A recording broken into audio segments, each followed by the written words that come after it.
This planning meeting is being broadcast live over the internet and will be available to view online now and in the future.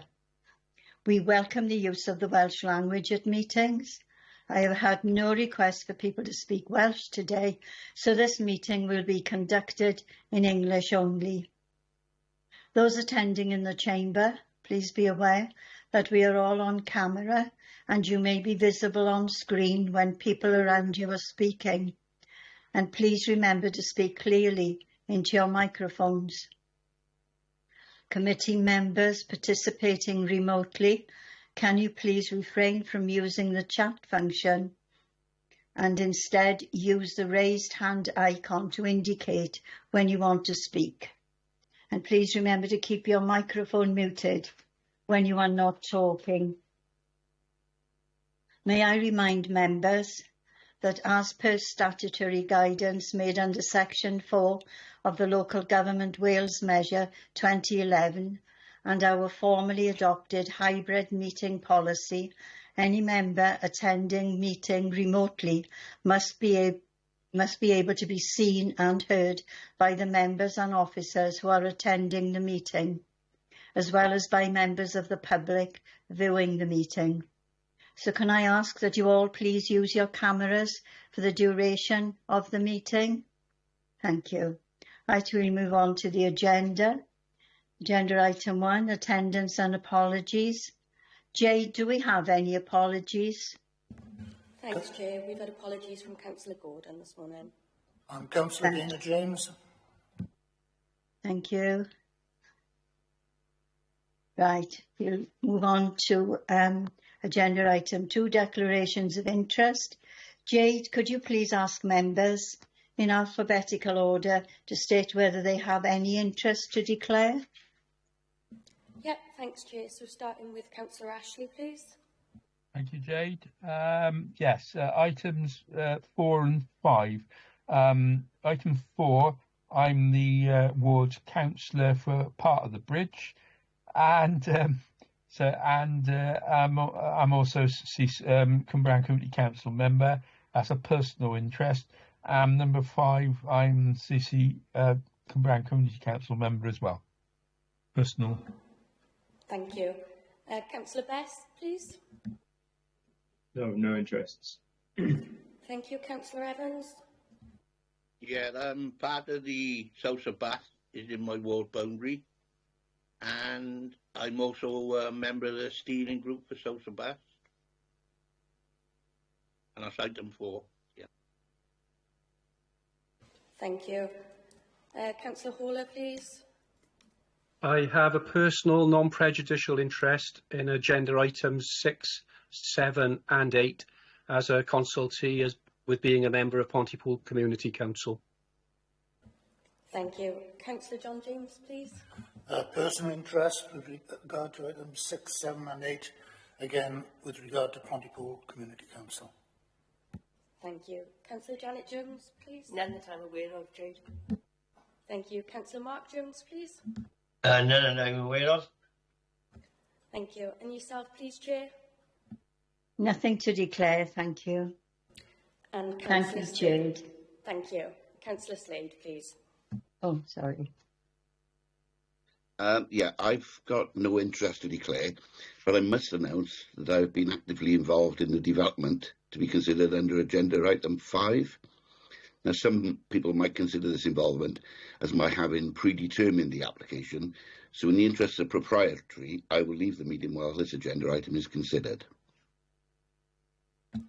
Right, thank you. Thank you. Thank you. Item number 3, minutes of the Planning Committee of the 19th of June 2024. Members, could you possibly state whether you have anything to raise in relation to the minutes? If not, I will take them as approved. I can't see anybody's hand up, so we'll take them as approved. Thank you. Agenda item 4 is planning application 22/P/0704/VAR Variation of condition 22, change the trigger for delivering the second canal crossing from prior to the occupation of the 650th dwelling to the 850th dwelling of planning permission 14/P/000362, outline planning application for residential development, 1,200 dwellings approximately, ancillary, retail and community development, landscaping, highways and associated works, and it's at land west of Cwmbran Drive, South Sebastopol, Pontypool. Can I ask Duncan Smith, planning consultant, to present the report, please? Good afternoon, Chair and members of Planning Committee. I've got a small presentation.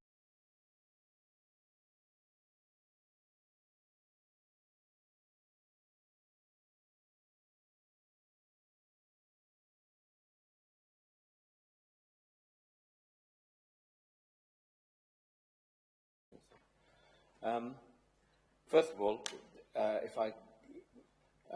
Councillor Parish read out the whole of the planning application. If I can just put that into very small terms, the application here is, in terms of the second bridge that's required at South Sebastopol, it was required to be built at the 650th occupation. That's houses that are occupied on the site. This application is to vary the consent to allow the bridge to be completed by the 850th occupation. So that's the nature of the planning application. The site, oops, I'm going too far. Here's the site, and here you can see in red, and at the centre of that red annotation, the bridge, which is just north of the Five Locks estate, which exists, and it will connect, and I'll come to a plan in a moment, makes us plainer, Wren's Nest 2 development, which is this, currently being developed, and the Maes Gwyn development on the opposite side, western side of the canal, which currently no planning application ready, so it hasn't got planning permission at this moment in time. So that is the site.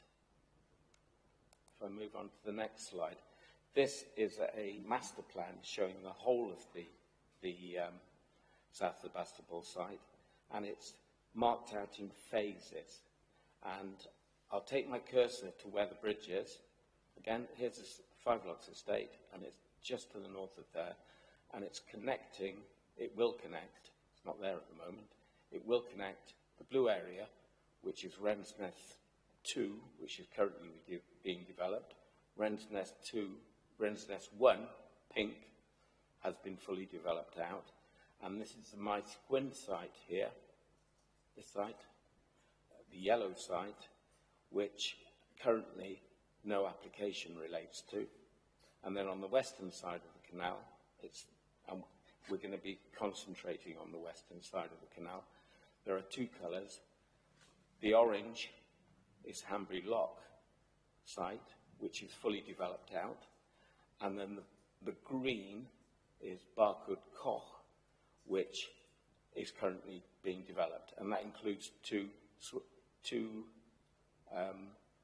playing fields, which I'm marking here, and the allotment site, which is here. I say those two of this site has got full reserve matters consent. So if I move on to the next slide, the current position is it's anticipated, and this is background to the developer's reasons for delaying the provision of the bridge. Background, current position, it'll take approximately 18 months to build the bridge. The reserved matters application for the bridge is currently submitted and is being considered. It's been consulted on, in fact. And to date, 700 dwellings have been developed on the, occupied on the site. I say that's in breach there of the 650, which I mentioned earlier. 50 more have been built than essentially should have been. So we move on. 650 occupations was reached 15 months ago. That was the end of 2022. And on this basis, development of the bridge should have commenced in mid-2021. And the reason for delay that have been put forward by the developer are financial uncertainty, slow sales, and furlough of staff during the period that they would be designing the bridge and bringing it forward. And the combination of those circumstances have led overall to the delay in progressing the development of the bridge. Going back to the master plan now, because this is quite complicated to explain what is actually going on the site. To the east of the canal, currently, and 671 houses are occupied, and they're served by accesses onto Avondale Roundabout, which is here, and an access onto Cumbrae Drive, which is here. So essentially, they're adequately served by the road system. On the western side of the canal, I mentioned earlier that Hanbury Locks phase, that's the orange phase here, has been developed. That's 135 houses. In the village core, which is here, that's a shop area, 8 houses are going to be developed. They're still being built at the moment. And then on Barco Koch, which is a green area here, 228 in total will be developed on that part of the site. So that totals up to 371 houses that have got permission on the western side of the canal. In terms of the Maesgwyn site, no reserve matters has been submitted for that site, so there's no approvals in place, and that site could occupy potentially 158 houses if to take the site up to its 1,200 permission. On the western side of the canal, the houses that are built and will be built are solely served by one access, and that's the Northern Bridge, which is in position here, where my cursor is at the moment. Now, that bridge originally was going to be built to a lower standard. It's been built to a proper standard now, in terms of serving the development overall once the whole site is developed. Torvine's highway guidance states that where there's a single access serving a site, no more than 300 dwellings should be served off that single access point. It's guidance, and that's offset to a degree by the fact that so long as the site is designed to take highway safety into account, consideration can be given to an increase in that number.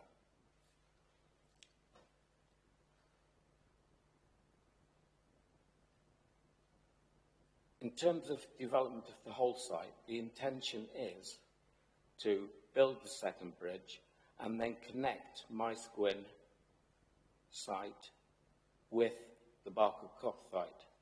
What would that mean is that the site would be fully served by a ring road.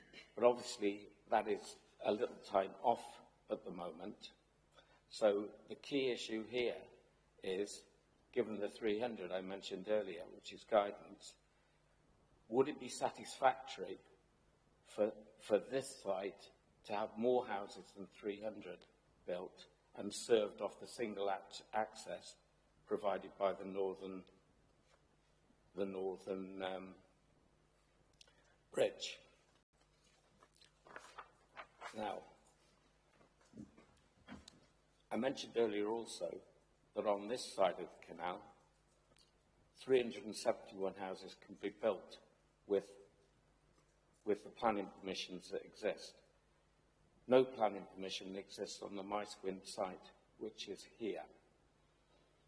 So I'm going to go straight to the conditions now and tell you what the conditions do to actually safeguard the highway of interest for the whole of the site, but particularly in terms of the western side of the site.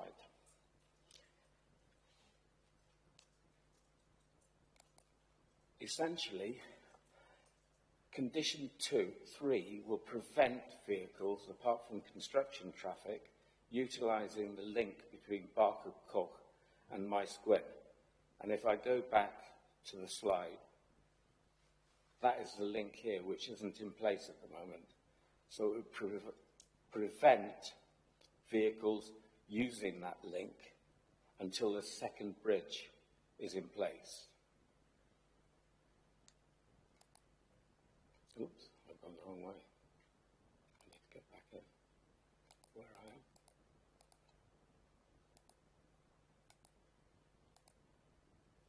If I go to condition 4, that prevents development of the Maesgwyn phase, and I'll go back to that. That's this phase.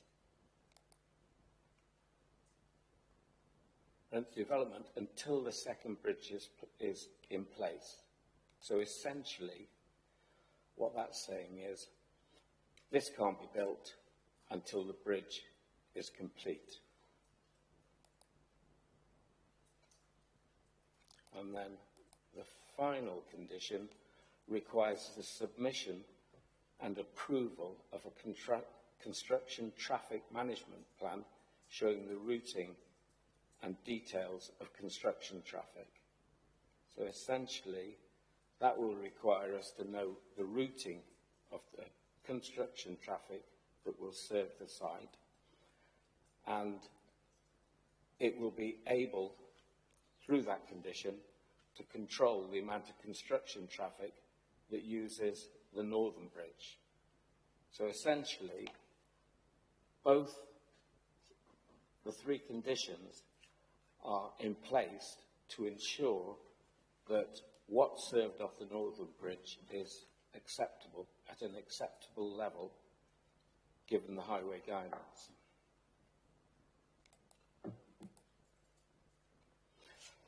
And the effect of those conditions are, and this is a crucial thing to understand, they limit the number of dwellings occupied west of the canal and served solely by the northern bridge to 371.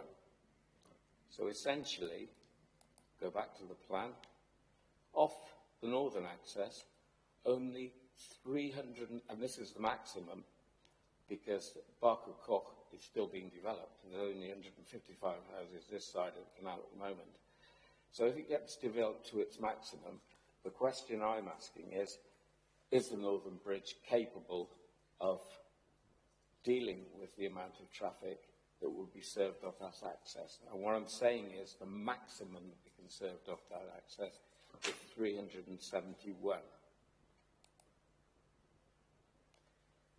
Condition 4 prevents development of Maesgwyn, and I'll go back to this plan again, prevents development of that site until that bridge is in place and this link potentially not in place. So all development from this Maesgwyn will be served off the second bridge and wouldn't be added into the 371 that served off the northern bridge. So that would serve again to ensure that we have control over the number of occupied houses that use that bridge. And then finally, condition 5 requires the submission and approval of the construction traffic management plan, and again that would act to ensure that control over access on the Northern Bridge until the full link road, ring road is in place, is maintained. So the Highways Officer has commented on this and is content the application of the conditions proposed will adequately safeguard highways interests for the temporary period until the second bridge and link between Barcode Coch and the Maestlyn phase are in place. So essentially, just going back and summarising, the amount of traffic using that Northern Bridge would at maximum be 371 occupied dwelling houses, construction traffic over which the council would have control, and it would be for a temporary period until the full link road is in place. I've missed out, and based on that, I'm recommending, the recommendation is that this application be approved. Before I finish, I just want to cover conditions 1 and 2. Should you approve this application, I would ask that you give delegated powers to the Chief Planning Officer in terms of 2 things. It will be necessary, first of all, to incorporate conditions into the original outline consent as a result of this variation. That could be quite a long exercise and take some time. Also, it would be necessary to vary the 106 in line with what potentially is approved. And I'd ask you to delegate that task to the planning officer and give him powers to issue that consent, having considered all of the conditions that have been put forward to you today. Thank you, Chair. Thank you, Duncan. I can see 1 hand, 2 hands up. The first one is Councillor Stephen Evans. Thank you, Chair. Would you like to ask your question? Yeah, very good, please. On your demonstration, when you said there was issues during COVID 2021, can I ask how many properties were occupied then? Because in 2022 there were 650. Now, we're aware there's another delay with this. Now, 24 months later, we're now saying there's a delay because of COVID and everything else. What I can't get my head round is how many were done in 2021. You know, they're blaming COVID, staff and everything else. In 2-year gap, they're on to 650. And 2 years later, we're going back to 2021 virtually, which doesn't make a lot of sense to me. So can somebody elaborate on that, if they would, please? I can't speak for the developer, obviously. I covered in slide, 1 moment, I'll just go back to the slide there. There were 650 occupations reached 15 months ago, so that's the end of 2022. And essentially what the developer has said is that during that period they should, up to the point when development of the bridge had commenced, they had financial uncertainty, they had slow sales, and they had staff furloughed. I can understand that having an impact on their ability. Also, I would say that because of the financial instability at the time, and it's recorded in the report, the developer makes the point that this is quite a big capital investment, and given the financial uncertainty that was around at that time, Taylor would be reluctant to make that investment at that time, given those uncertainties. So I'm saying I understand that, and it's a pity. However, the consequence of not actually completing in time, if the bridge is provided before 8:50, or indeed when the maximum number of dwelling houses on that side of the canal that can be served by the northern access is in place, there are no objections from us to the amount of traffic that would serve that. So it's late delivery. It can be explained by what was happening a couple of years ago, which had an effect on the whole country, never mind this side. And on the basis of that, my recommendation is approval. If I can come back in, Chair, with me. The problem is the limit was reached in 2020-22. You know, at some point this development would have had to have it then or now. Financial uncertainty, you've had all that building on that particular site. This would have been mitigated for within their financial statement, surely. That's what I can't get my head around, is why there's so much difference between time zones and lack of movement. So, thank you. Anyway. I think I've answered that. And my recommendation is there. This is a choice that was made by the company. The impact of that choice is the important thing for you to consider. And the impact of that choice is highway related, and the effects we think can be mitigated, and the highways officer is happy with that situation. I think a lot of things fell behind during COVID, and it's a pity they weren't done at the time and what have you, and this is one of them.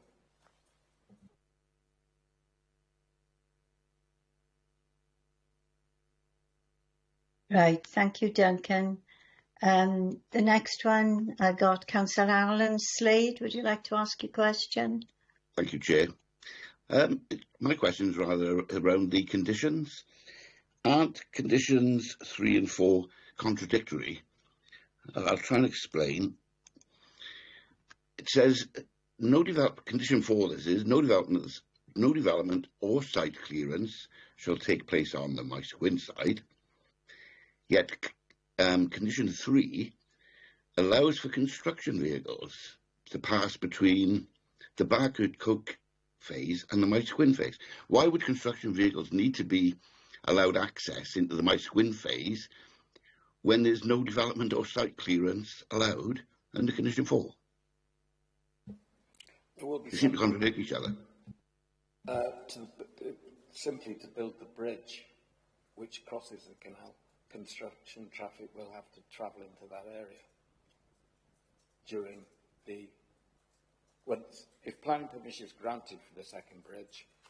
There are 2 bridge abutments, one on the west, one on the east, and at the moment you can't get to the west of the canal without going through the northern bridge and coming in. So there has to be some traffic that passes into that Maesgwyn site. We'll certainly look at the wording of that condition and ensure it ties up properly, but I'm confident that given a construction traffic management plan is required, that will enable us to ensure that whatever goes onto the Maesgwyn side is controlled. And I think that's important because the Northern Bridge, the control of the amount of traffic using that is the whole intent of this, of the conditions that we've put forward. So, yeah, but there is no access between the Barcode and the western side of the bridge. There's no road, so presumably these construction vehicles will be going over what, open fields? My assumption is, and we're still to determine the application for the bridge itself, which will be accompanied by its own construction management statement. My assumption is to get to that side of the bridge, they would have to put some form of track in. So yeah, what we're saying is that the link, the full link, cannot be in place, i.e. full vehicular traffic between those two parts of the site until the second bridge is in place. However, during that period, we've got to recognise and be realistic that if you're going to build a bridge that goes across a canal, you've got to get to both sides of it. So it's looking at the reality here of being able to do that. But any access that's formed there would not be suitable and could not be used by traffic from occupied dwelling houses on the Maesgwyn site. Okay. I just don't think it's clear. But thank you. Right, we'll move on then. The next person I've got is Councillor Stuart Ashley. Stuart? I think I'm following on from Alan Slade on this, Councillor Slade. There's no mention whatsoever about the canal. I don't think the poor old Duncan is on this one, and the cycle route stroke cycle route canal. I just wonder, are we just focusing on the access to both sides and the bridge is a separate thing? I'm wondering, but we've got a lot of people interested in that trajectory as opposed to the canal and the cycle route, Duncan. I'm just wondering whether you've left that off deliberately because it's a separate application and interest. Can you answer that one? Yeah, it's actually mentioned in my report. What I say, I was trying to find that actually. It does seem very, by its absence, it's probably something separate. But I'm just wondering. It's mentioned twice, Go on. probably even 3 times. I can't just sit here and point it out to you, but it is mentioned in there. And effectively, this application simply relates to the variation of the number of dwelling houses that are occupied. And in fact, if you look at the public comments that we received, a lot of them related to what you've just talked about, which is the diversion that will be necessary as part of the building of the bridge. This involves no construction. It's simply moving variation, a time point. And I mentioned that all the comments that people have put in that relate to that, the bridge application, the construction of the bridge, I'm moving those over onto that application. They'll be reported to you at that point. But thank you, Duncan. That's what I thought you would say. So we need not concern ourselves with that. This is just about for clarification. This is nothing whatsoever to do with that. This is to do with the number of dwellings. As going from that, then, when do you think this is likely to happen? Well, who am I to? That's the dollar question, as it were. Who am I to speculate on part of Taylor Wimpey? I wouldn't do that. But no, it's a sanguine question on behalf of the planning committee, because obviously national policy is getting to the point where they like to see these things happen now, isn't it? Okay, I will speculate then, if you wish. Yes, please. Essentially, the planning application for the bridge is with us, as you know. It's been reported to the Environmental Steering Group, and quite a few comments have been received on that. We're waiting for information regarding the diversion. In terms of the bridge, etc., there are no specific issues or problems. But in terms of the diversion, as you know, it's exercising a lot of minds at the moment. And until we get that information, I can't report that to committee. My assumption is we're going to be reporting that into committee, and there is a purpose to what I'm saying here, and you'll find out what it is when I've finished speaking. I would imagine we'll be reporting that to committee in the autumn. And I'm being a bit broad there because I think it could be any time between September and November that we report that. So say that is given permission, and I'm making an assumption on behalf of the planning committee at the moment, so apologies for that. assume that was approved, then the bridge would take 18 months to build. So you're talking add 18 months on that. So say it's October, you're talking March 2026 for completion. This is going through my mind. This is quite a complicated one. That's going through my mind at the moment. So if I'm wrong there, I do apologise. So you're talking 2026 March.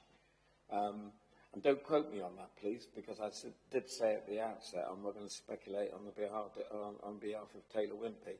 So if everything went with a full win behind it and planning committee were happy with the planning application, that's the sort of timescale you're talking about. Thank you, Duncan. Chair, you don't mind, do you? No, thank you, Duncan. We benefit from your vast experience in this field, and that's very, very useful, because obviously the bridge and the navigation and is exercising. I'm well aware of that. But that's the crucial bit, and we look forward to that report back, hopefully in the autumn. Yes, thank you, Stuart. Right, and Niall, are there any members in the council chamber wanting to ask a question? Yeah, we have a question from Councillor John James.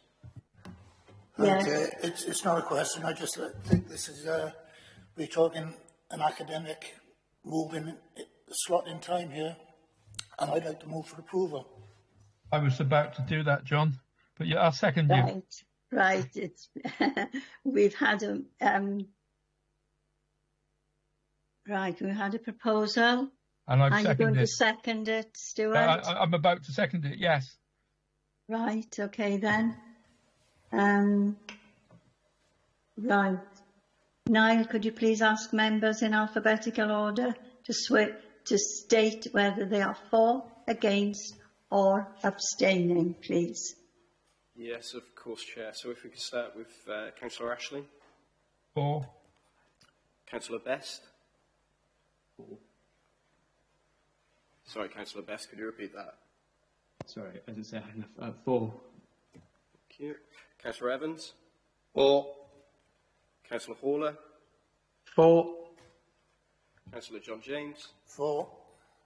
Councillor Janet Jones. For. Councillor Mark Jones. For. Yourself, Chair. For. And Councillor Slade. For. That's unanimous, Chair. Thank you. This application has been approved. Thank you. Right, on to agenda item 5. Planning application 24/P/0190 FUL, and it's for installation of new 3G sports pitch, changing rooms, spectator stands, car parking, landscaping and associated works, and it's at the former playing fields to the west of Llantarnam Community Primary School, Llantarnam, Cwmbran, NP443XB. Right, can I ask Simon Pritchard? Excuse me, Chair. I'm going to leave the meeting. All right. Yes, could someone from Democratic Services, I don't know, text me or message me? Yes. So that I can come back? Yes. Okay, then. Somebody will get in touch with you. Okay, thank you, Councillor Slade. Right. Can I ask Simon Pritchard, planner, to present the report, please? Yes, thank you, Chair. So we'll just go through my presentation. So if we start with the location, so you've got the Community Primary School to the east, you've got Court Farm Road to the north of the site, to the west you've got a grassy area and some trees, and then to the southwest you've got some town industrial estate. So if I give you some context in terms of the planning application. So the access is off James Prosser Way. There's going to be a new access with 40 parking spaces provided for the proposal itself. You've got the artificial 3G pitch on the grassed recreational fields there at the moment. You've got 2 spectator stands and 2 dugouts. the changing room facility to the east here. And then you've got planting as well to the north, to the boundary between Court Farm Road and the 3G pitch. You've got an area that's not forming part of the 3G pitch that's going to remain as grassy area. And you've got fences which are going to surround the 3G pitch. So you've got 5 metre fencing surrounding the sides of the pitch, and 5 metre fencing to the ends with a 3 metre ball net above that. They've indicated some drainage, as part of the separate subs or SAB application. They've indicated this would be to the south of the site, but again, that will require separate SAB approval for that. So if I take you back to the application, we received an additional document, a green infrastructure statement, which we consider to be acceptable. So that forms part of the plans and the documents we received as well. So on this site plan, you can see there's a section through showing the floodlights. So there'll be 4 either side of the pitch to a height of 15 metres, and that's shown on the section above. They've also shown the height of the changing rooms and the spectator stand. And what you can see in the section is there's changing levels from the houses up on Court Farm Road to the back gardens, and then there's a step down to the existing footpath that's to the north of the pitch, and then there's a further step down again to where the pitch is, all proposed, with the spectator stands and dugouts on that northern side of the pitch. So these are some of the elevations I've just described. So you've got the higher fencing to either ends of the rugby and football pitches or multi-use pitches. You've got the slightly smaller fencing to either side, and then you've got some spectator barriers around the pitch. We've also got elevations of the changing rooms and the dugouts and the spectator stands, which again I can point to on the plan. So you've got 2 spectator stands where my cursor is, 2 dugouts closest to the pitch, the changing rooms, which are here, and then again these 40 parking spaces, 4 of which are for electric vehicles and 4 are disabled parking spaces. And so, like I said, there's also landscaping as part of the scheme, which essentially is largely shrubs and trees along the northern boundary of the site, which further screens the site from the properties along Court Farm Road. There's also some planting along the southwest,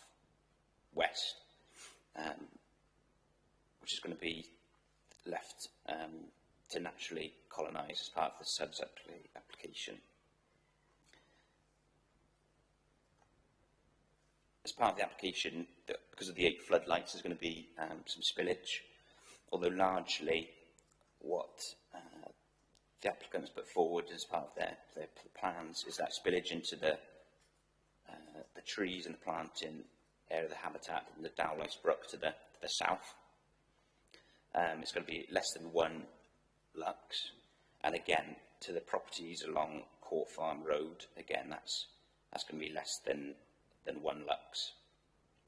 So as part of the proposal, it's proposed to be used 7 days a week from 9 AM to 9 PM, but during school hours it will be used just by the schools, and then from 4 o'clock onwards it's proposed to be let to the community to benefit from.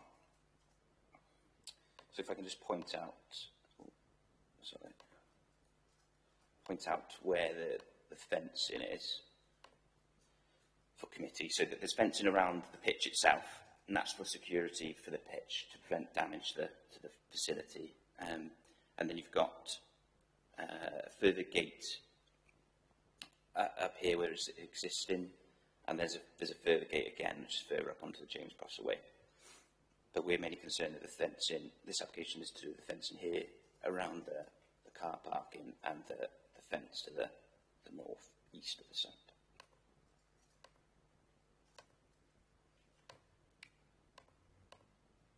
So these are some of the photos of the current recreational fields. So you've got the views along the footpath.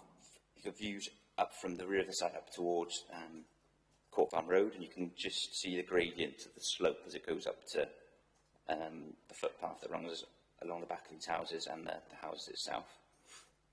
This is a view looking towards the school, where the main buildings, the changing facilities and the parking, the hard landscaping is going to be.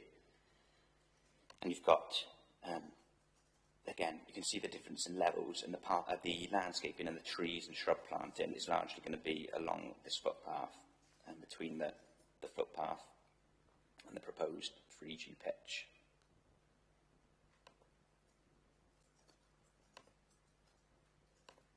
Yes, that's the end of my presentation. Our recommendation with conditions is for approval. Thank you, Chair. Thank you, Simon. Niall, is there anyone in the chamber wanting to ask a question?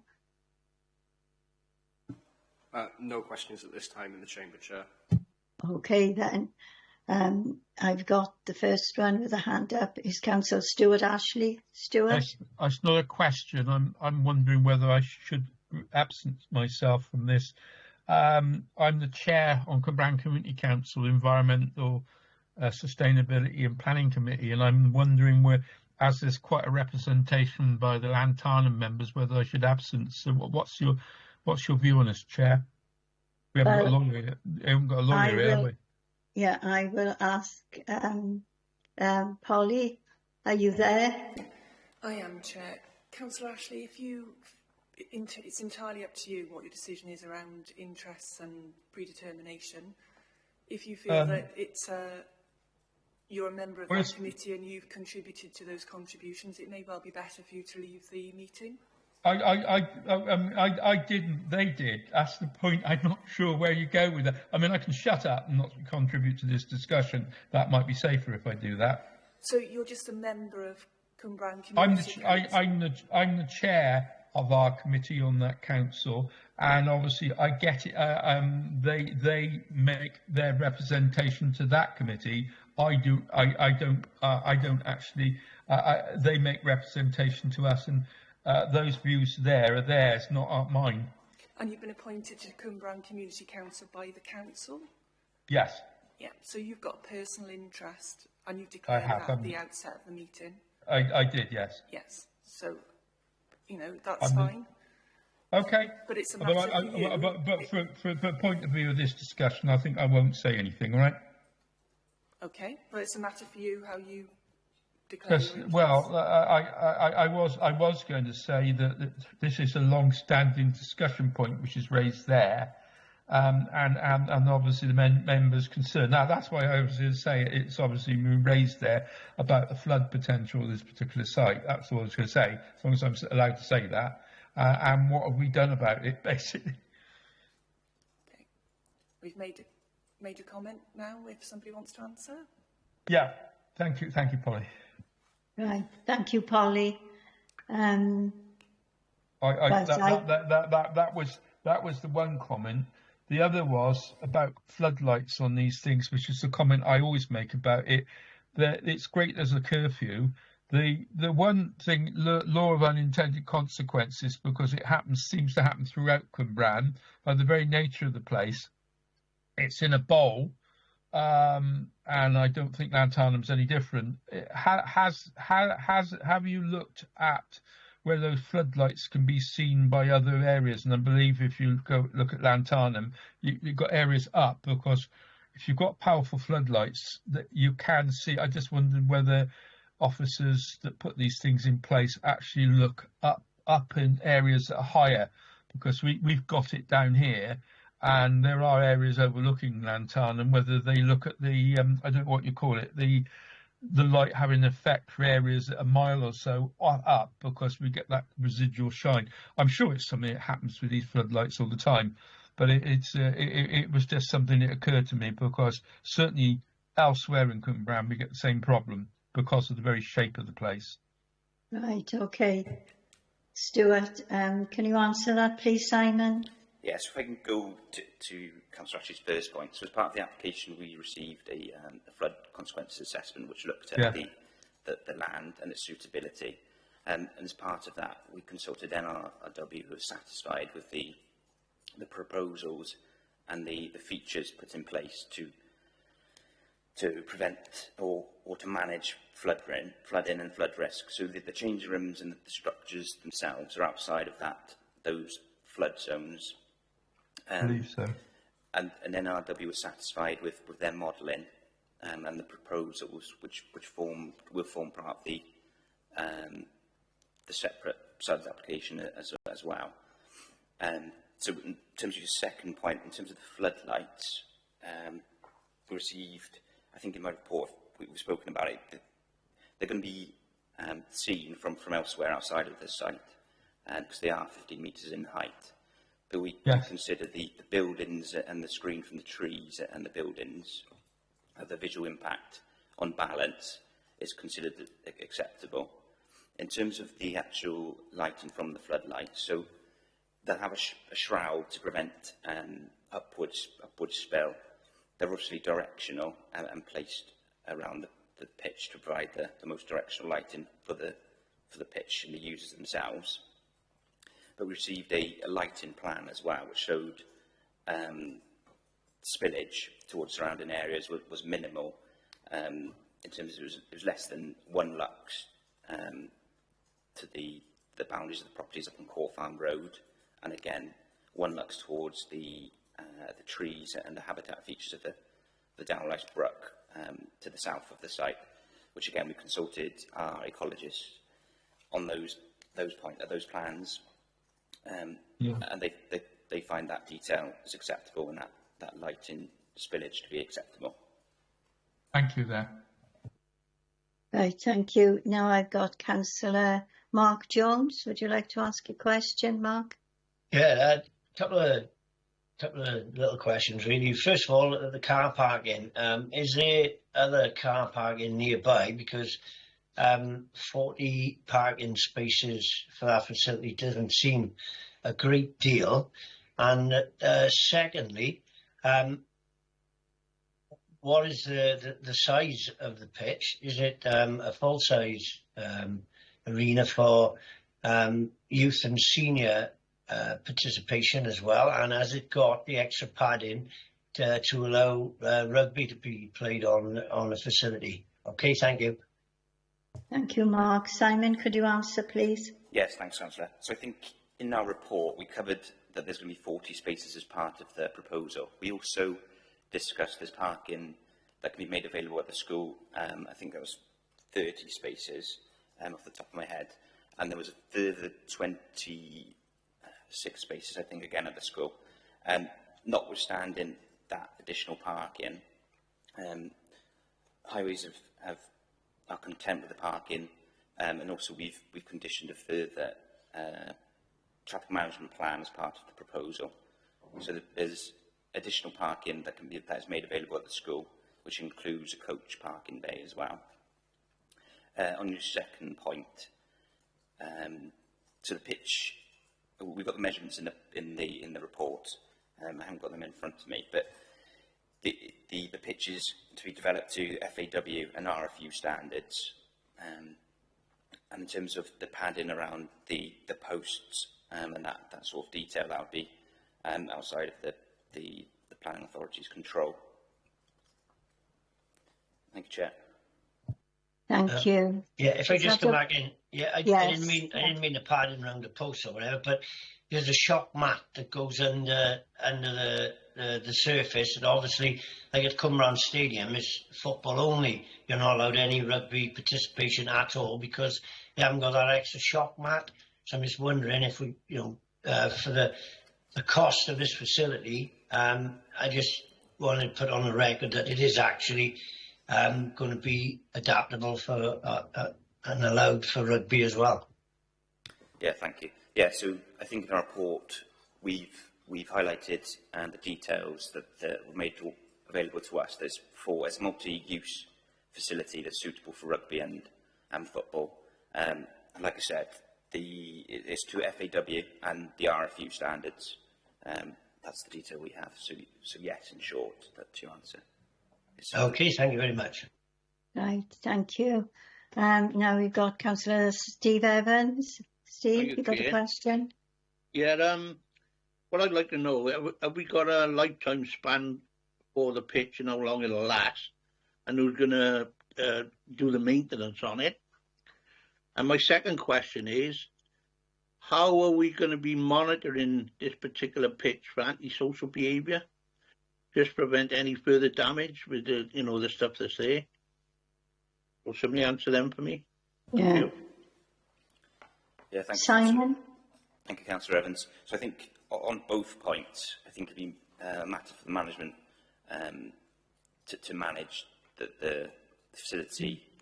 So the planning authority wouldn't have control over antisocial behaviour or the maintenance of the pitch. In this instance, the project's been put forward by the Education Department, so it wouldn't be the planning authority to consider antisocial behaviour or management of it in this application.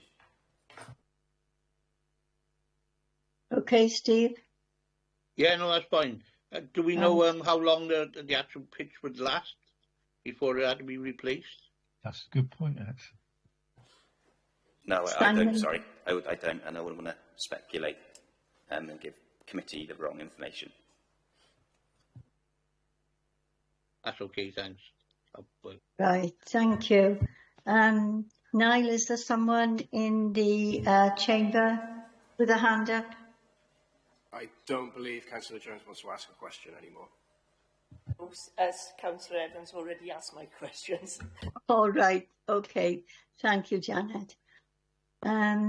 Right, Stuart, Ashley, Councillor. Yeah, Councillor Evans has raised a very interesting point. Actually, that's the other one. What is it optimised for? Because we've all had muggers put in, or having muggers put in, and the surfaces there dictate what you can play on them, and whether you've got bouncy flooring or not, whether you play rugby, cricket, or whatever. And we had one put in recently, and it was optimised for certain activities. What's this one optimised? Optimised for. Simon, can you answer, please? Yeah. So as part of the application, we received certain details. So it's been used for multiple sports detail we've had, but obviously the standards it's going to be constructed up to the FAW and RFU standards is what the detail we've received. So it's rugby and football, is it? Is it basketball? I presume it'd be all right for basketball and other things. Because I didn't realise that I thought you could do everything on them, but as previous councillor said, if you do rugby on them, obviously you've got to have a bouncy floor, otherwise you hurt yourself if you ground onto a floor that's not got the bounce on it. There's some technicalities to these things that I think lay people haven't realised. It's quite fascinating, actually. Okay, Stuart. Yeah, thank you very much indeed. Right, I can't see any other hands up, so I'll ask a member now to move a proposal, please. I'll move it, Chair. Go on. Thank you. Is there a seconder? I'll second it. Right, thank you. Niall, could you please ask members in alphabetical order to state whether they are for, against or abstaining, please? Yep, so if we start with Councillor Ashley. For. Councillor Best. For. Councillor Evans. For. Councillor Haller. For. Councillor John James. For. Councillor Janet Jones. For, with the conditions recommended. Councillor Mark Jones. For. And yourself, Chair. For. Again, that's unanimous. Has Councillor Slade come back into it, into the meeting? I will call him in back now, Chair. Thank you. This application has been approved. We just wait for Councillor Slade to come in.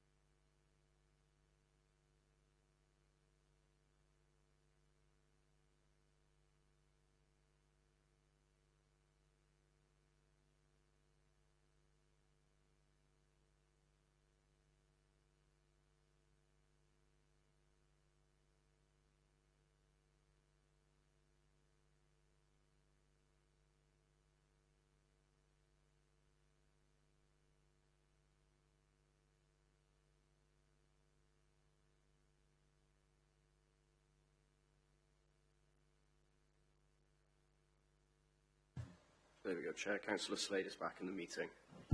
Right, thank you.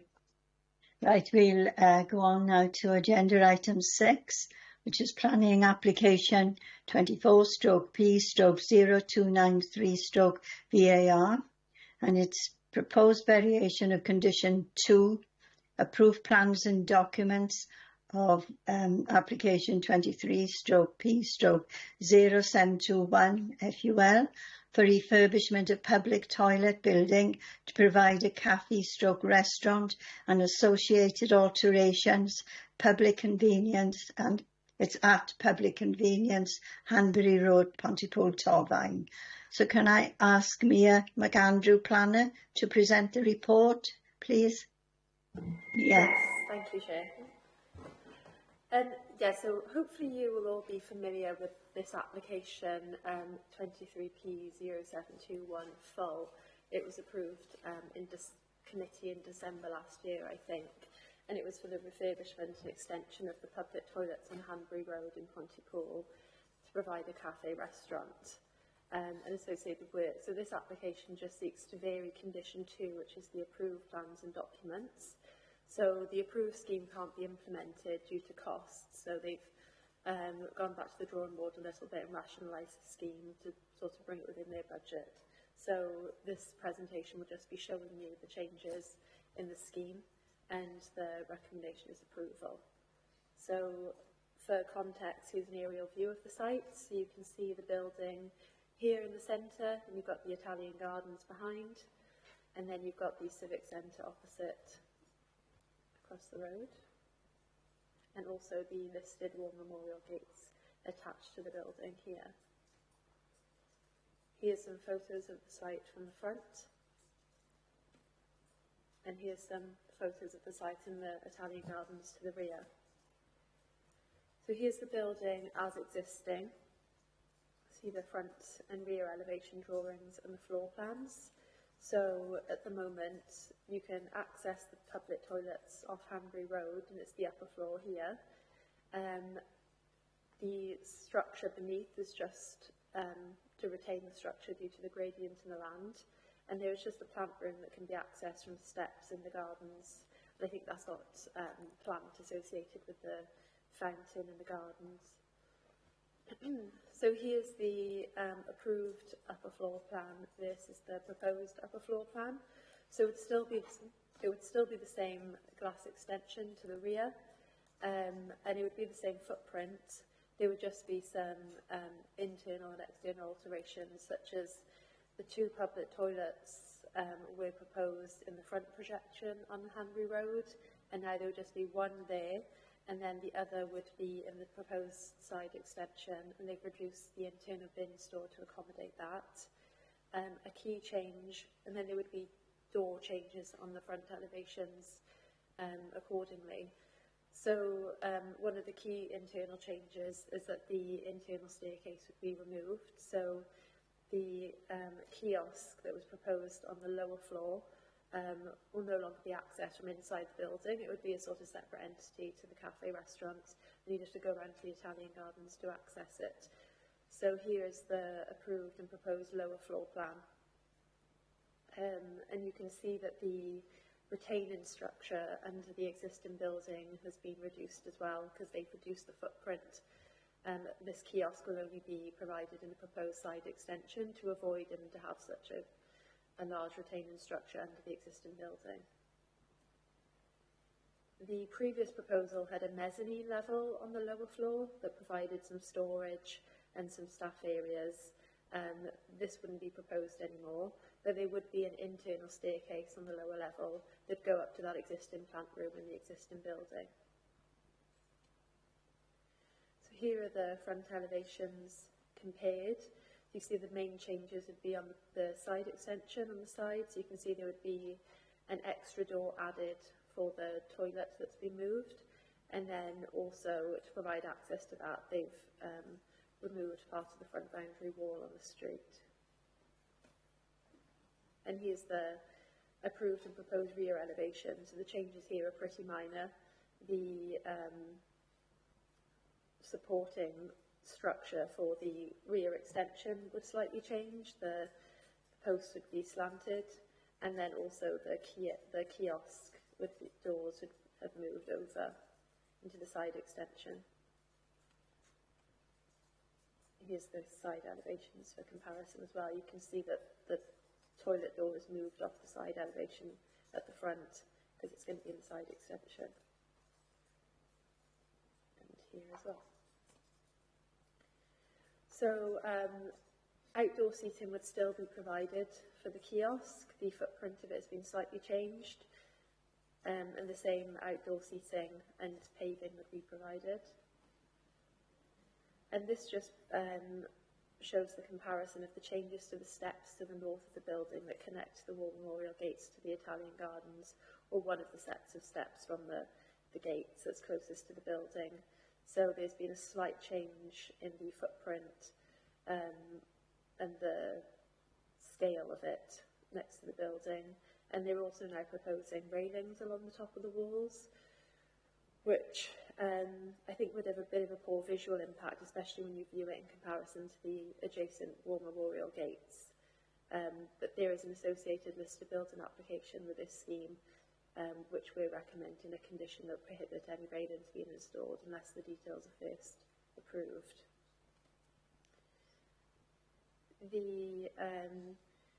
The scheme would be the same in terms of landscape, and they're not changing any of those, but they have provided an updated tree protection plan just in relation to this cypress tree next to the steps. So given that the steps would slightly change, the gradients of the land would slightly change, but they still intend to protect the tree, and there would be a condition regarding this. That's the end of the presentation. Thank you. Thank you, Mia. Right, I don't see any hands up for questions. Niall, is there anyone in the chamber with a hand up? No questions in the chamber, Chair. For questions? But if there aren't any questions, I'll ask a member to move a proposal, please. I'll move it, Chair, I'll second. Thank you. It's been seconded. So, Niall, could you please ask members in alphabetical order to state whether they are for, against or abstaining? Yep, so starting with Councillor Ashley. For. Councillor Best. For. Councillor Evans. For. Councillor Haller. For. Councillor John James. For. Councillor Janet Jones. For. Councillor Mark Jones. For. Yourself, Chair. For. And Councillor Slade. For. That's Right. unanimous again, Chair. Thank you. So this application has been approved. Right, we'll move on to agenda item 7, which is planning application 24/P/0294/LBC proposed partial conversion and refurbishment of existing public toilet building to provide a cafe/restaurant use class A3 and associated alterations, including extensions to the side and rear and replacement steps between the Italian Gardens and listed memorial gates, and it's at the Public Convenience, Hanbury Road, Pontypool, Torfaen. Again. Can I ask Mia McAndrew, please, to present the report? Yes, thank you, Chair. So this is the related listed building application to the previous application presented. You can vary a listed building consent, but it's for very minor works, so the extent of the works didn't fall under that, so which is why a fresh listed building application is required. The consideration of this application is just the impact on the listed war memorial gates that are connected to the building, and whether the proposed development would have an impact on the integrity of this listed structure. So the plans are the same as the previous application, which I've already showed, so I've not repeated them, but there's just some more photos and detailed drawings to show you for consideration. So here you can see the listed war memorial gates adjacent to the toilets.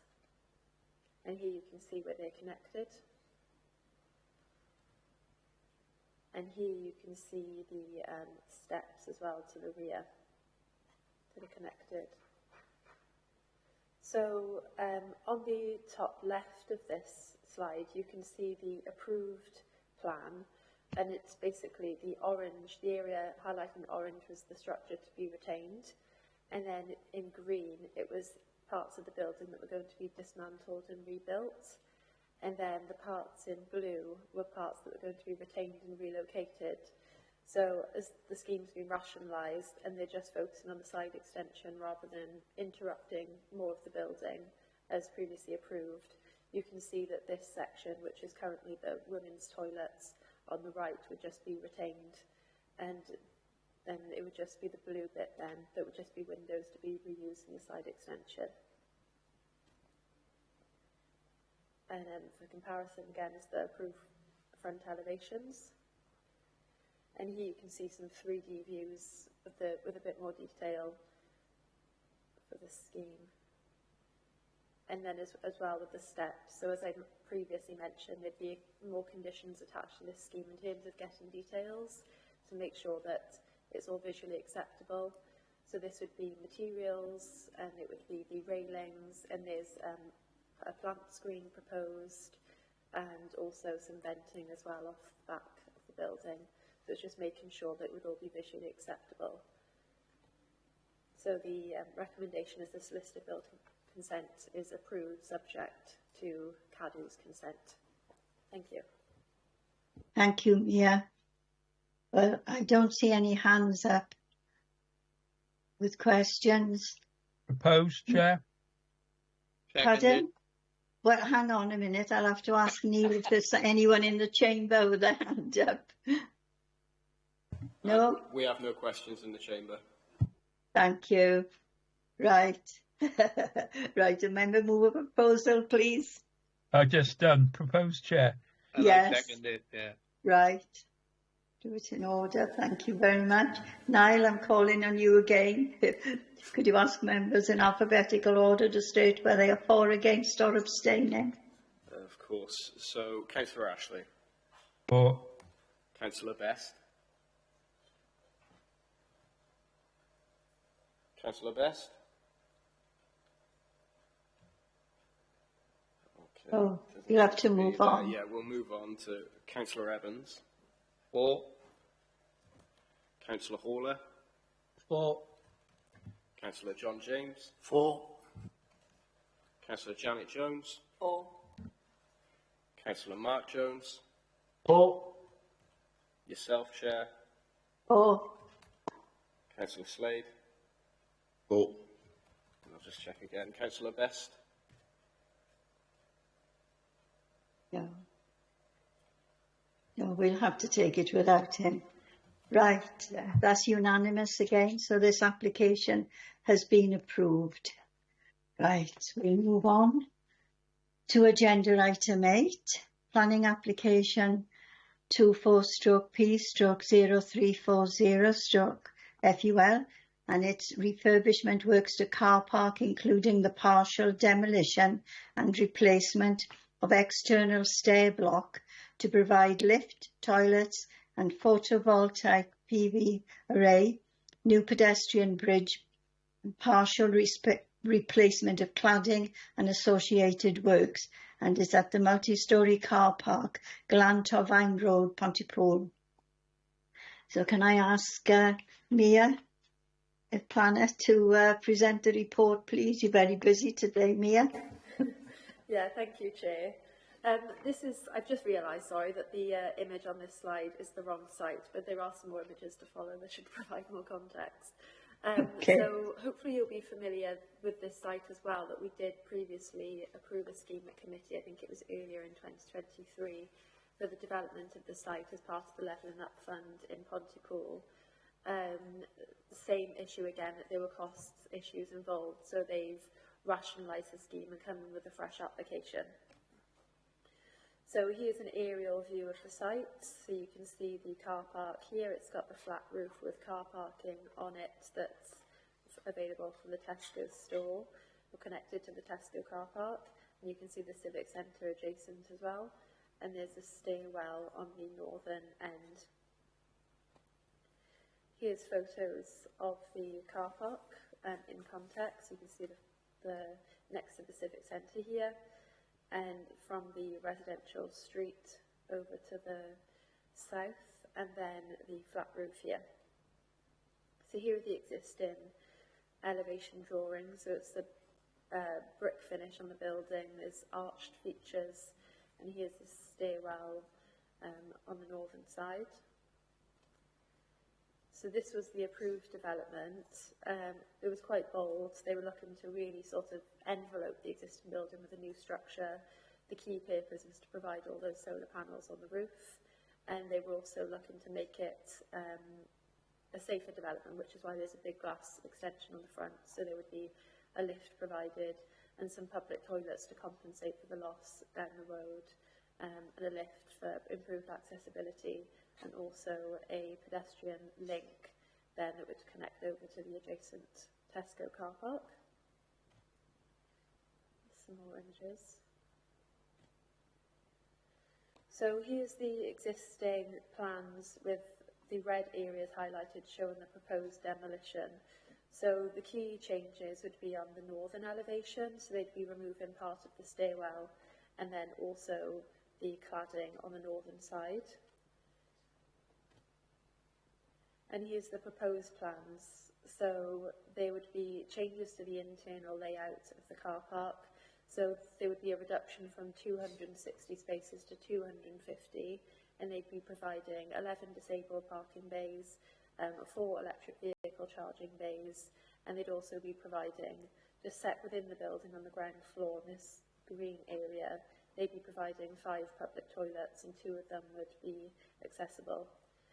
So the stairwell would be enlarged, and it would provide a lift, and it would be a glass extension to make it a more attractive and a safe space to use, especially for visitors in the evenings. And then there would also be on this side a pedestrian link going from the flat roof over into the Tesco car park. You can see that here. And here's the proposed roof plan. So you can see that on the existing and proposed sections of the stairwell, there would be a smaller array of solar panels provided. So here's the proposed elevations. So it's the side elevations facing the Civic Centre and then Tesco's. So on these elevations, the sections of the smaller brick walls and the parapet walls between the arch sections, they'd have a render finish to sort of brighten and modernise the building that would go over the brick. And you can see the new glass stairwell here on the end. And here's the northern and the south elevations. So the southern elevation wouldn't really change. It would be the northern elevation, so there would be new cladding on this elevation that would replace the existing brick, and it would be a sort of expanded metal mesh, and that would also be put around the top of the glass extension for safety around people that would need to service the solar panels, and also along the sides of the footpath that's proposed here. So here's some 3D images. You can get a bit of an idea of what the building would look like. So you can see that largely the other elevations would sort of remain the same. They'd just be updated with some render, and then it would be this northern elevation that would be largely updated to look a bit more modern and welcoming. And here's the proposed landscaping scheme. So there would be different landscaping proposed. There would be shrubs, there would be ferns. On the more prominent elevations, they're proposing different grasses because they think they would have a modern appearance that would be matching the proposed modern building. We're happy with this. And then the recommendation is that the application be approved. Thank you. Thank you, Mia. Right, I can't see any hands up. Niall, is there anyone in the chamber with a hand up? Oh. There are no questions in the chamber, Chair. Thank you. Right, I got one hand up. Councillor Stephen Evans. Thank you, Chair. It's a bit of an open question, really. Yeah. When the work is being done on that particular car park, what mitigation have we got for car parking spaces throughout Pontypool? Because this will have a huge, huge impact of people trying to park to come into Pontypool and to the Civic and everything else. So is there anything being looked at, you know, for an alternative? Thank you, Steve. Mia, can you answer that? I think it's impossible. Yeah, thank you. There's a condition applied that is basically asking for a management plan of parking during the construction works. So we're hoping that that would then, you know, find a suitable parking elsewhere during the construction works. Thanks. Thank you, Mia. Councillor Stuart Ashley, your question? Just a couple of small ones. If you go into that car park currently, there's what I call the back stairs, which is a rather forlorn bit of that car park. Are they remaining? I presume they are, because they're like the second emergency exit. I can't see on there whether they're still there or not. Number two is alternatives type question. The Civic Centre itself has limited cycle facilities there. I wonder whether there's any consideration being given to put in a cycle cage or cycle facility in this new car park, because we're encouraging officers and members of the public to cycle. And I was on a call yesterday with somebody, and I'm wondering whether a couple of bays can be put over to some sort of motorcycle facility, and it's not just outside of the Civic Centre, because it's sorely needed if we're encouraging people to cycle. It's just a question. Right. Mia, can you answer, please? Yes, thank you. So there's no cycle parking proposed as part of the scheme. To be honest, obviously the car park is quite limited in scale, and I think there's already been a reduction in spaces to try and fit in disabled parking bays and electric vehicle parking bays. I'm not sure there would really be space for cycle parking, especially a significant amount. You know, you could always apply a condition that could require details of provision of cycle parking, but I don't think there is adequate space. I also mentioned motorcycles as well, because they are a form of transport. The problem we got is that we have a cycle policy, and if you look in the Civic Centre, all we've got is a couple of Coventry racks there, and it's not very good. Yeah, I think that obviously you've got to consider this an existing car park, so it's just sort of I appreciate that. That's needed, and sort of modernise it to the best of the abilities they can. The previous scheme did have some motorcycle bays, But Yeah. given the reconfiguration, and they've had to now put the toilets actually within the building, that's reduced the space available. So I don't think they've been able to accommodate motorcycle bays for that. They've prioritised the disabled and electric vehicle parking bays. So I think you just have to take a view of it's absent and sort of whether that would change your decision. But it's not been proposed at the moment. No, I'm not going to let it change my decision, but all I'm going to say it's a missed opportunity to put something better in, and I'll take it up with the travel to work lot, because at the end of the day, we should be. Our policy is to make these active travel. Is what I'm thinking. Active travel is we don't even provide. Bear in mind we are trying to promote both alternative forms of transport. So it does seem to me it's a bit of a remiss, because what we're talking about is a couple of car bays which could be used as locked, secure things for both motorcycles and bicycles. Bear in mind that if you look at the private facilities in Cwmbran, they do actually have motorcycle bays in their car park. Thank you. Yeah, we can take this up in a different place, okay? Yeah, thank you, Stuart? Chair. Yeah, I do, because obviously if they can do it in a private car park, they should be able to do it in Pontypool. Yeah, can be looked into. Yeah, thank you. Mark Jones, Councillor Jones. Sorry, yeah, only I'm just wondering. Obviously, there's lack of space there for the like of cycles and all that. Yet we've got a toilet facility. Is there really need for a toilet facility in the car park? Being that some people will use it to go to Tesco's, which has got a toilet facility. Others will go to the Civic Centre, which got a toilet facility. We're having brand new toilet facilities down by the library, and obviously the market has got toilet facilities. So it's just another toilet block or two that we've got to maintain and look after. Just a thought. Yes, there won't be as many toilets in Pontypool. That's why there's going to be a toilet in the car parking facility. The restaurant part down the bottom will have less toilets. Don't know whether you want Mia to go through it again, but she did say.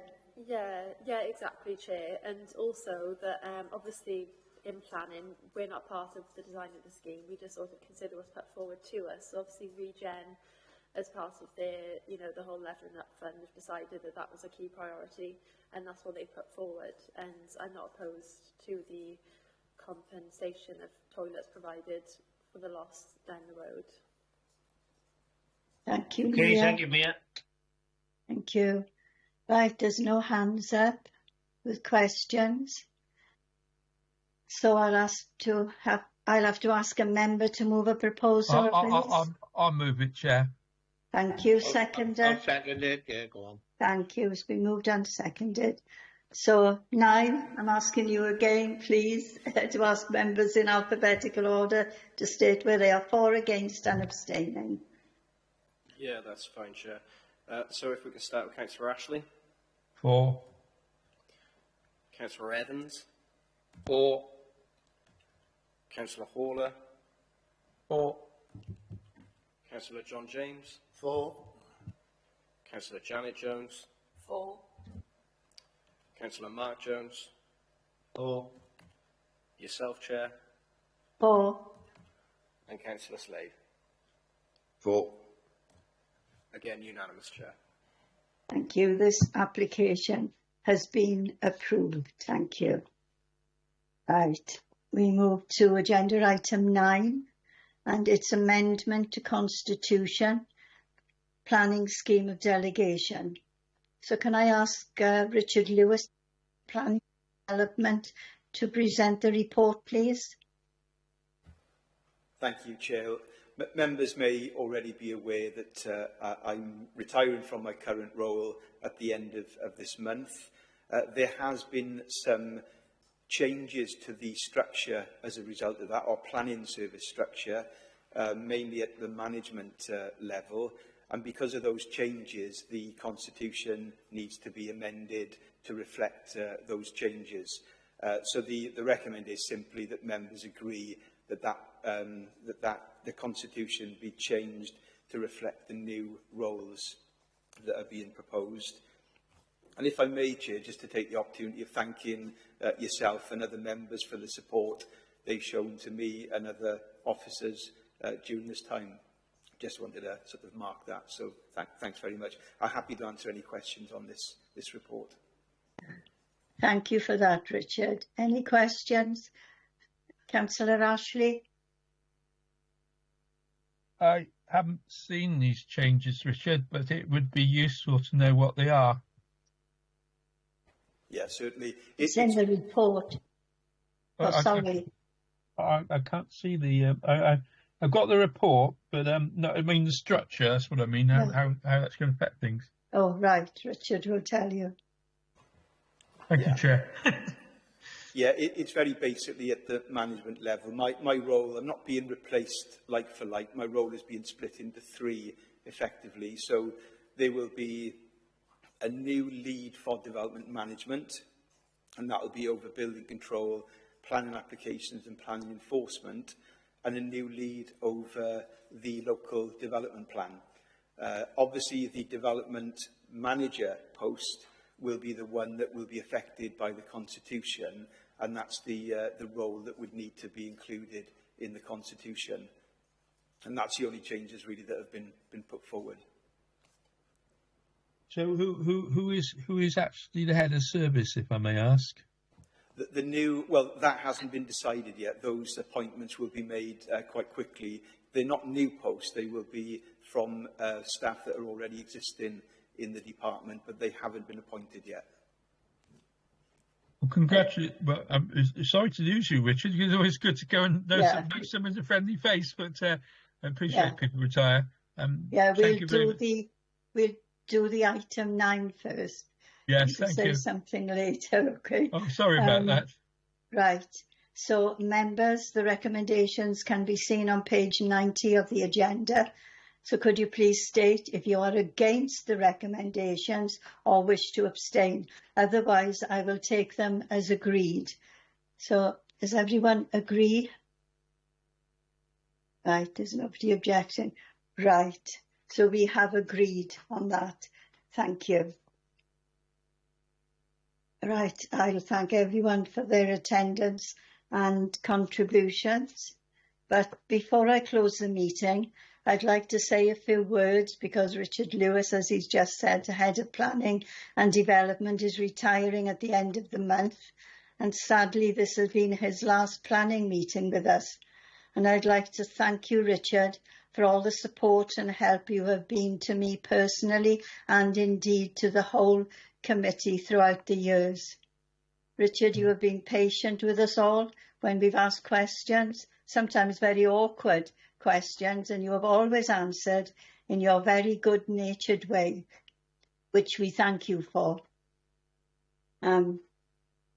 We've had our lighter moments too, especially when we've been on site inspections in the pouring rain, getting soaked and very muddy boots. But we will all miss you, Richard. It won't be the same without you. And on behalf of all on the planning committee and with our very best wishes, we wish you a long and happy retirement. You're here. Yeah.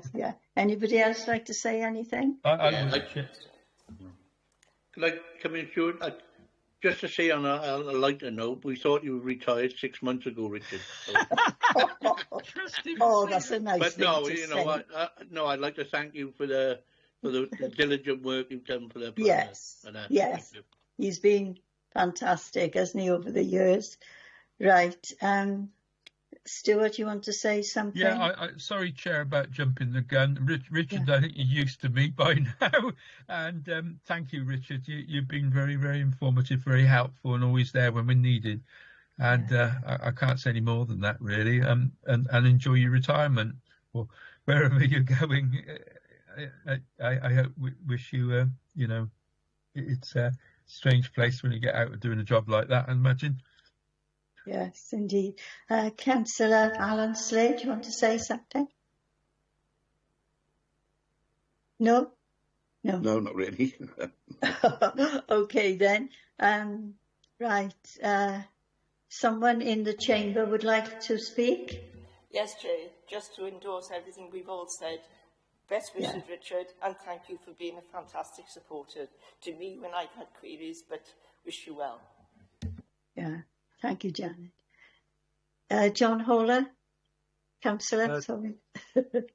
Thanks for being so understanding over the years from someone who knew very little to begin with.